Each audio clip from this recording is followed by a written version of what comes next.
എന്റെ നമ്പരായി എനിക്കുള്ളത് മേടിച്ചിട്ട് വരാം. ആദ്യ ചോദ്യം വരട്ടെ. ആ ചോദ്യം വരട്ടെ. ജാസ്മിൻ. അതെ ജാസ്മിൻ. അതെ പ്രണയ നാടകങ്ങളുണ്ടല്ലോ, യാതൊരു സംശയമില്ല. ശത്രുക്കളുടെ എണ്ണം കൂടിക്കൂടി വരികയാണ്. അതൊരു 1 മാസം കഴിഞ്ഞിട്ട് തുടങ്ങിയിരുന്നെങ്കിൽ ഞാൻ സപ്പോർട്ട് ചെയ്തേനെ.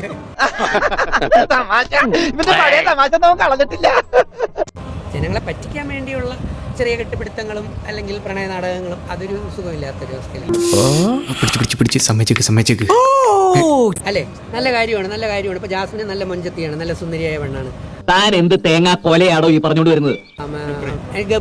ഗബ്രി നല്ല സുന്ദരനായ പയ്യനാണ്. എന്നെ പൊക്കി പറഞ്ഞ് സോപ്പിടാനുള്ള പരിപാടിയാ കള്ളന്മാര്. ഒരു മാസം സഹിച്ചൂടെ? അല്ലേ? ഒരു മാസം സഹിച്ചൂടെ? ഇത്രയ്ക്ക് ആക്രാന്തോ? അല്ല, ഇത്രയ്ക്ക് ആക്രാന്തോ? എന്താടാ പിന്നെ? അല്ല, എന്തെങ്ങനെയൊക്കെ പറയണേ? പിന്നെ ഞാൻ എങ്ങനെയൊക്കെ പറയണം? ഇത് ഒരു കൈവിട്ട കളിയായിപ്പോ, ഒത്തിരി എമർജൻസി ആയിപ്പോ. അതുകൊണ്ട് ജനങ്ങൾക്കറിയാം. നീ എന്നെ കളിയാക്കുക അല്ല, കാര്യമായിട്ടാക്കിയതാ. പ്രണയിക്കും തെറ്റില്ല, നല്ല പ്രണയങ്ങൾ വരട്ടെ, അത് നമുക്ക് അപ്രീഷിയേറ്റ് ചെയ്യാന്നുള്ളതേ ഉള്ളൂ, അതിന് കുഴപ്പമൊന്നുമില്ല. പക്ഷെ ഇതൊരു ഉഡായിപ്പ് പ്രണയമായിപ്പോ. പറ്റിച്ച് ജീവിക്കുന്നവരാ. പണിയെടുത്ത് തിന്നണമെന്നൊക്കെ ആഗ്രഹമുണ്ട് സാറേ, പക്ഷെ പറഞ്ഞു പറ്റിച്ച് തിന്നാലേ വായിന്നിറങ്ങുള്ളൂ. ശീലായിപ്പോയി. മനസ്സിലായില്ലേ? കണ്ടന്റ് ഇല്ല അവരുടെ കയ്യിൽ കണ്ടന്റ് ഇല്ല. എനിക്കതിന് നിന്റെ സഹായം വേണം. നിനക്കാവുമ്പോ ഈ തിണ്ണ പരിപാടിയൊക്കെ നല്ല പിടിയാണല്ലോ. അതാണല്ലോ നിന്നെ പോലുള്ള തിണ്ണ പാർട്ടികൾ എന്നെ തേടി വരുന്നത്. അപ്പൊ അതുകൊണ്ട് ഇതിനകത്തുള്ള ഇപ്പൊ പിരിയും ഒരല്പസമയത്തിനുള്ളിൽ.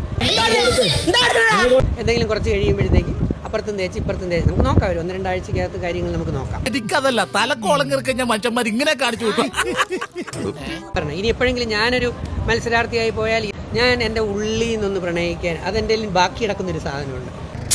വേണ്ട കണ്ടാത്തോണ്ട വേറെന്തോ വലുത് വരാനിരുന്ന വേണ്ട എനിക്കുണ്ട്.